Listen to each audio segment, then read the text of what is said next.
Hey everyone, in this video I'm going to show a step-by-step tutorial on how to apply for a National Australia Bank credit card. So first we're going to go to our browser, then we're going to type in National Australia Bank, then we're going to click on the link that pops up. Then as you can see, this is their official website. We're going to click on credit cards, then we're going to scroll and see the type of credit cards they offer.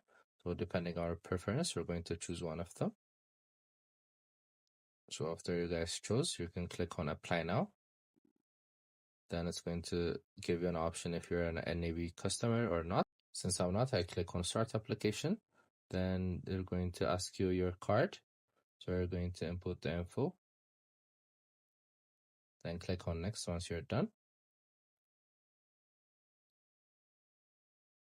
Then it's going to ask you for your personal details. Again, once you're done, you're going to click on next.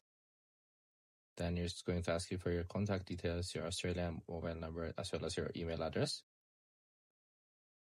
Once you're done, you're going to click on next, then more about you, about your marital status, about your financial dependence. So you're going to insert that too. Your tax residency as well as your residential and postal address. So once you insert all this, you're going to click on next. So after you insert all this, they're going to ask you for employment, income, assets, debts, expenses. Then you're ready to apply. I hope you guys like this video. Subscribe for more, like for more, share for more. I hope to see you again. Goodbye.